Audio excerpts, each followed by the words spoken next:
उस वक्त ऐसा लगा जैसे आसमान से कोई परी उतर के आई है। वो पल बहुत ही अच्छा था। तो अब आपको वैसा फील नहीं होता? ऐसा नहीं है, अब भी हम में उतना ही प्यार है। ऑलरेडी मैं आपसे बहुत बार कह चुका हूं कि हम दोनों साथ में बहुत खुश हैं। ये एकदम सच है कि हमारी जिंदगी एकदम सही चल रही है और पहले की तरह आज भी हमारे बीच उतना ही प्यार है। बेक योनहो डिवोर्स चाहता है। सच में? किसी को बताना ना। हाँ, अपना दोस्त है वो, किसी को क्यों बताएंगे? अंदर की बात यह है कि वो चाहता है कि हम में से कोई एक उसका केस हैंडल करे। हाँ हाँ, क्यों नहीं करेंगे। वैसे तुम कोरिया के टॉप डिवोर्स लॉयर हो, इसलिए तुम्हें ही केस लड़ना चाहिए। जानता हूँ और मैं भी उसकी मदद करना चाहता हूँ, पर क्या है कि मेरे पास पेंडिंग केसेस बहुत है, तो ये केस सबसे काबिल लॉयर लड़ेगा, हमारा होनहार चे चोल सॉन्ग। अपनी पूरी ताकत लगा देना।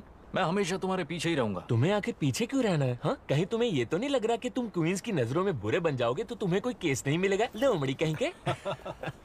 हो, हाँ सही कहा, इसीलिए उनका केस मैं नहीं लड़ रहा हूँ। अरे उनका केस लड़ने वाला कोई पागल ही होगा ना। इनकी बुआ का 3 बार डिवोर्स हुआ और तुम लोग तो जानते ही हो ना, उन तीनों का केस लड़ने वाले वकीलों का बाद में क्या हश्र हुआ था। उनका करियर दुनिया से ही खत्म हो गया था। हाँ यार, योनो ऐसा कैसे कर सकता है? ये केस लेना खतरे से कम नहीं है। कमीना। वैसे हमारा योनहो भी लॉ का एकदम मास्टर आदमी है, उसके ग्रेड्स भी हम सबसे ज्यादा थे। मैं तो कहता हूँ उसे अपना केस खुद ही लड़ना चाहिए।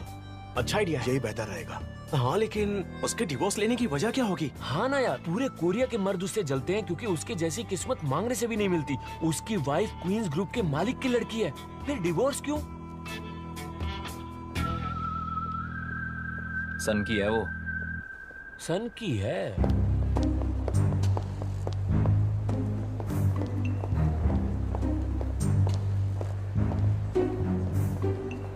मैम, वो 1 ट्रिलियन वॉन क्लब का इनविटेशन नहीं आया। हाँ जानती हूँ, अब तक नहीं आया। शायद हमारी सेल 880 बिलियन के आगे नहीं बढ़ी इसलिए। इतनी छोटी सी तो बात है, 100 बिलियन ही तो करना है। वही तो मैम, मैं कब से उन्हें कन्विंस कर रही हूँ कि अगर राउंड फिगर पकड़े तो 880 बिलियन भी 1 ट्रिलियन ही माना जाएगा, पर वो मान ही नहीं रहे। कुछ ज्यादा ही डिमांडिंग है।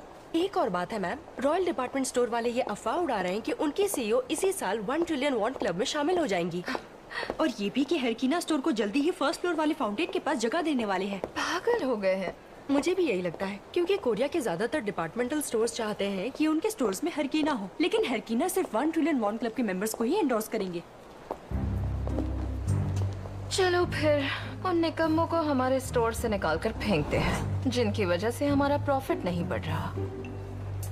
ये स्टोर की रेगुलर इवैल्यूएशन रिपोर्ट है और नीचे उन ब्रांड्स की लिस्ट है जिनकी एनुअल सेल 20% या उससे कम है। इनमें से कितने बंद करवा सकते हैं? लिस्ट में आपको रेड अंडरलाइन वाले ब्रांड दिख रहे होंगे, वो कम से कम 2 साल से 20% या कम सेल कर रहे हैं, मतलब हम उन्हें बंद कर सकते हैं।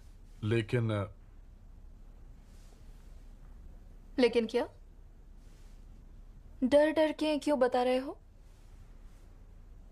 अगर प्रॉफिट नहीं हो रहा तो उन्हें रखने का क्या फायदा? वो हमने अपने लॉ डिपार्टमेंट में इस बारे में बात की, पर उन्होंने मना किया।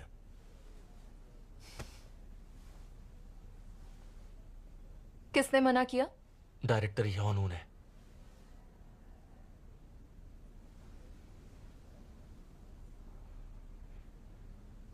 अच्छा, तो टीम लीडर यू, इनकी फीस कितनी होगी ये कंफर्म करके कॉन्ट्रैक्ट फाइनल कर दो। जी सर। और हाँ सर, सेकंड फ्लोर के मैनेजर ने भी एक केस भेजा है। एक क्लाइंट 12 सेंटीमीटर की हील पहनकर स्टोर में आई थी, तब फिसल कर गिर गई और उसे चोट लग गई। सर, सीईओ मैडम आपको बुला रही हैं। तुम्हें दिख नहीं रहा मेरी मीटिंग चल रही है? उन्होंने अभी मिलने बुलाया है, वो काफी नाराज लग रही हैं।